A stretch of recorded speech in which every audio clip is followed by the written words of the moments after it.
WJBF.org/together. To get the weather you need to see the whole picture. That's why Live Fiber 6 gives you the Skyview network. Get a live view of traffic and weather from all over the CSRA. Available online 24 hours a day at WJBF.com and the free Live Fiber 6 mobile app. The WJBF Live Fiber 6 Skyview network, powered by Terry Lambert Hyundai. Low prices, big selection, and committed to quality customer service. The Live Fiber 6 Skyview network, sponsored by Terry Lambert Hyundai. We have a lot of rain and thunderstorm activity in the CSRA, and we now have a special weather statement in effect for Wilkes County for the potential of wind gusts up to 40 miles per hour on top of that heavy rain and lightning. All the details on that coming up. Now, on News Channel 6 at 6, a human trafficking investigation in Grovetown. Why one neighbor says she's shocked by the situation. As your News at 6 starts now. Live from Television Park, this is WJBF News Channel 6 at 6. Good evening, everyone. I'm Jenny Montgomery. I'm Brad Means. Thanks for joining us. Coverage you can count on begins with an investigation in Grovetown, Georgia, after a woman told deputies she was a victim of human trafficking. The woman is still unidentified, but police have arrested 36-year-old Joe Lewis Hills Jr. Bria Smith is live now with more on the case. Bria? Jenny, well, I spoke with Hills Jr.'s family, who say that they're contesting these charges, and they have video footage that they think can negate the victim's claims. And all these men you bring in and out, you probably been selling drugs for them. My brother was out door dashing. You was out dashing through this house. Tiffany Hills is not only the owner of this home off Grove Landing Way, but she's also the sister to suspect Joe Lewis Hills Jr. She'd be in and out the house, waving to neighbors. Somebody that's being human trafficked, if you know he's gone from morning to night, you have ample amount of opportunities to get up and go. If you're outside bringing different men in and out my house, and I see it on the cameras with the full surveillance, why didn't you get a ride for one of them? Instead of waving at the neighbors, why didn't you wave them down for help?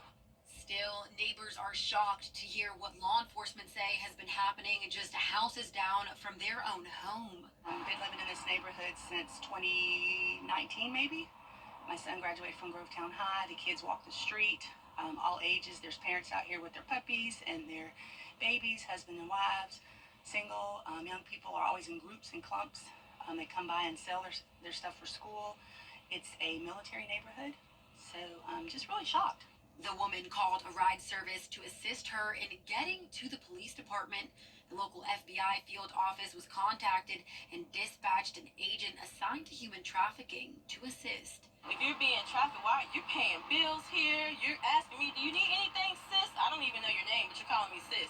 A reminder that if you are someone or know someone who might be getting trafficked, to be aware and know the help available to you. Well, I think people knowing about it will be more cautious and judicious. Grovetown is growing with cyber and everything here in the community and the military base. There's so many people coming into the neighborhoods, children of all ages, different backgrounds, and that this is not what we're about. This is not what home is, and we don't want our community to be like this. And once they find out that she's lying, I hope she's arrested. Law enforcement believes this case is in connection with an even larger human trafficking organization. Chief Kitchens will hold a press conference tomorrow with more information. For now, reporting live in Grovetown, Bria Smith, WJBF, News Channel 6. It is time now for our first check of the weather. Here's Chief Meteorologist Jenna Petracci. Well, we're still watching a lot of rain on Live Viper 6, but the good news is that a lot of the rain is starting to break apart. We had those heavy downpours come through the Augusta Metro, Aiken County, and you can see it starts to fade away into mostly just a light rain. But we do still have some pockets of heavier shower activity here and there, and one of those is over in Wilkes County, and we'll be watching this for the possibility of some minor flooding. And on top of that, there's a special weather statement for the chance of 40-mile-per-hour wind gusts within the cell. Some of that rain over Washington now, headed up towards the north, towards Tignal, and the special weather statement goes until 6:15. Over in Saluda County, we have a lightning strike, and we also have some heavy showers. Then out towards the west again, in Sandersville and Tennell, we also have that heavy rain, but not as much lightning. And we have a lot of lightning over this cell in Allendale County, the northern portion of it, and this is going to be headed up towards Barnwell. So Barnwell hasn't haven't gotten a lot of rain yet today, but it's about to head your way. And I know Barnwell County could definitely use some rain, but unfortunately we don't want flooding, and that is possible over the next several hours. We have a flood watch in effect for Richmond, Aiken, Burke, Barnwell, and Bamberg counties for widespread 1 to 3 inches of rain. A lot of us have already picked up on 1 inch of rain, and it's possible that with some of these showers, they could even dump 5 inches of rain. You can see how stormy it is outside on our Terry Lambert Hyundai Skyview cam. It is dry, though, at the moment in Richmond County. And temperature-wise, we briefly dropped down into the 70s, but now Augusta's back to 80 degrees. 81 in Barnwell, only 74 in Aiken, Sylvania at 72, Crawfordville, you're at 87, and still 90 degrees in Washington, but they will cool down very shortly with that shower. Winds are coming in from the south. Even with the storms, it's really not that windy out. It's just within those isolated cells where we have to watch for those gusts up to 40 miles per hour. No big severe weather threat tonight. Once again, it's mostly the flooding as we have a lot of rain out to the west of us that's still yet to move in. So that chance of rain continues the rest of tonight. Some thunder and lightning as well, with temperatures in the 70s. Coming up, I'll have a look at your full 10-day forecast, so stay with us. But back to you. All right, Jenna, thanks. Now to the investigation into a dead fetus found in a trash can at the Walmart in Grovetown. We told you about this last night. The investigation fully underway now. Hannah Latier there live for us after speaking with law enforcement and witnesses. She's at that Walmart. Hannah. Brad, an investigator with the Columbia County Sheriff's Office tells me the fetus was miscarried and the parents notified Wellstar MCG Health after it was disposed of in a trash can in the Walmart parking lot. Wellstar then contacted the Sheriff's Office, and deputies and other first responders arrived to confiscate the fetus at around 6 p.m. The investigator said the family was cooperative, and based off conversations, he believes this miscarriage caught them off guard and they panicked. The fetus was not old enough to survive outside of the womb. He says it looked to be nowhere near the 24-week-old mark. There are not many regulations in Georgia regarding how to dispose of a non-viable fetus. So now law enforcement is investigating and trying to see if there was criminal intent. I talked with one woman who was there in the moments after the fetus was found. There were tarps being placed over the trash can, and I immediately wanted to try to document and find out what was going on. Regardless of whatever your situation is, you can always bring a baby or a deceased fetus to the hospital or give it a proper burial. The Sheriff's Office is working with the GBI to do an autopsy on the fetus, and investigators say if you're faced with a similar situation, contact your doctor or 911 before disposing of the fetus. Live in Grovetown, Hannah Latier, WJBF News Channel 6. Arrests made after a deadly weekend shooting in Augusta. 18-year-old Nasir Mitchell, 19-year-old Devin Garnett, and 16-year-old Terrell Miller, all arrested in the shooting death of Elijah Oliver. That happened Saturday on Acapulco Drive. All three have been charged with murder, all three in the Webster Detention Center. A potentially unsafe situation at Augusta's municipal building is still weeks away from being resolved. Back in May, we told you about the worry about whether or not marble tiles on the building could come loose and fall off. George Escala has an update. A marble tile still missing at the top of the municipal building after it broke loose from its metal fastener and was removed. What is not known is how many others are in the same condition, and that is concerning. Oh, yes. Yeah.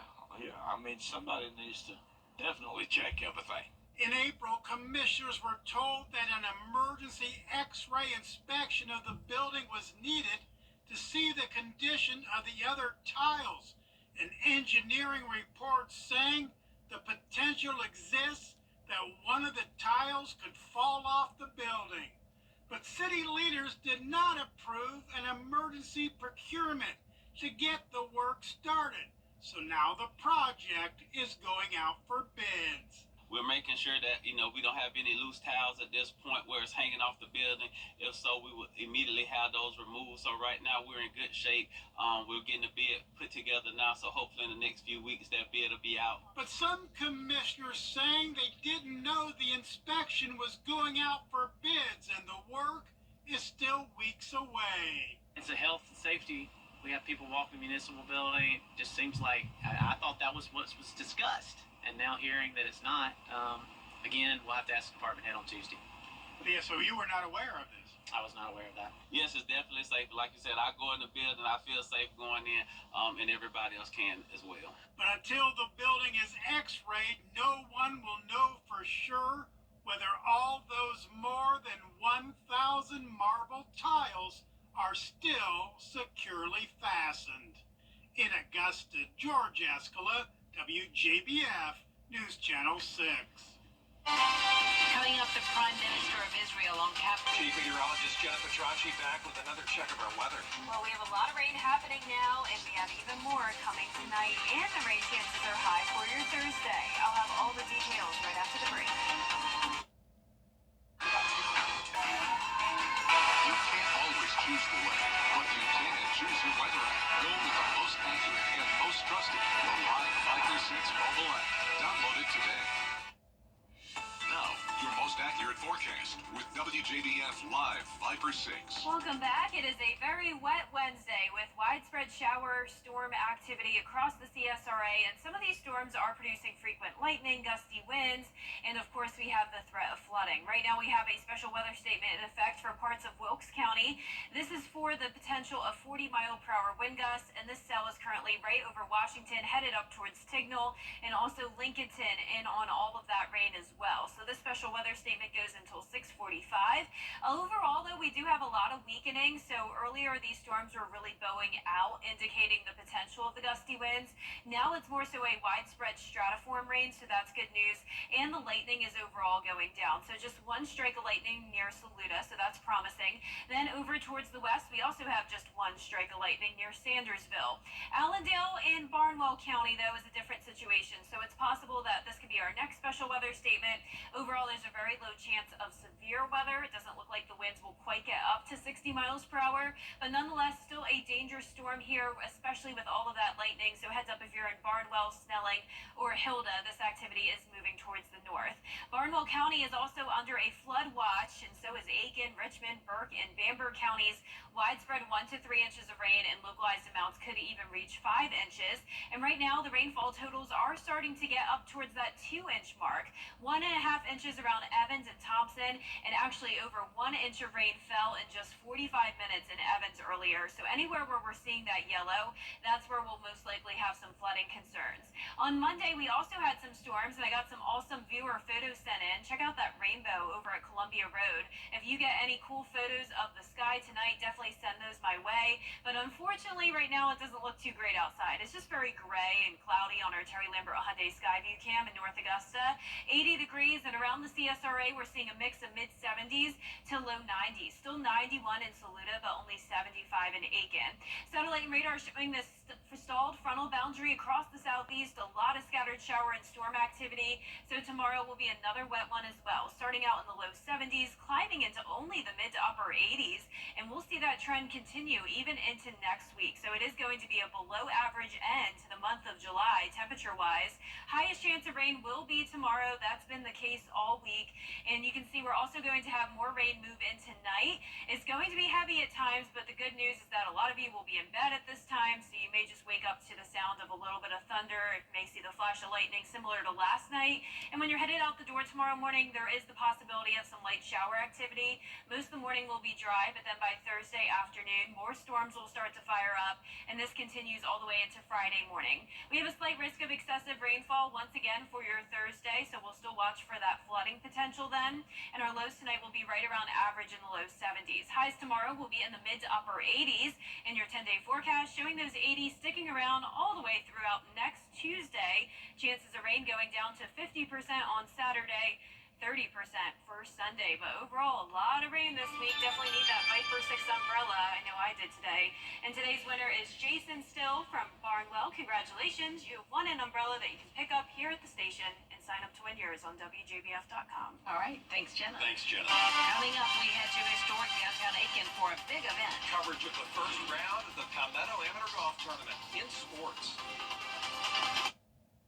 Can you really count on Palmer Equipment for the bypass in Washington, Georgia? The most trusted, most accurate, most watched weather team. Live 5/6. Weather coverage you can count on.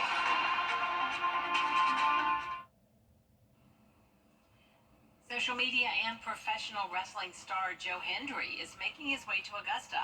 The Scottish performer is making his first U.S. independent wrestling appearance at Viral Pro Wrestling in Augusta. That's coming up Saturday, August 10th at the Warren Road Community Center. Viral Pro Wrestling presents Infection 8. Tickets are on sale now. For more information, go to our website, WJBF.com. And one more look at the weather now with Jenna. Yeah, so we do still have a lot of rain and storms on Live Viper 6, and we do have 2 new special weather statements for parts of Barnwell, Aiken, Lincoln, and McCormick counties, and that's for the possibility of 50-mile-per-hour wind gusts. On top of that, heavy rain that could lead to flooding and lightning. Your 10-day forecast showing a 70% chance of rain tomorrow, high of only 86. 87 Friday and Saturday, rain chances going down, just 50% for Saturday, 30% for your Sunday, and next week we'll slowly but surely get back into those low 90s. All right, look forward to that for sure, Jenna. Thank you. And that's our report for now. Thank you for watching. We're back at 7 after World News Tonight. Then we will see you again for News Channel 6 at 11. Have a great evening.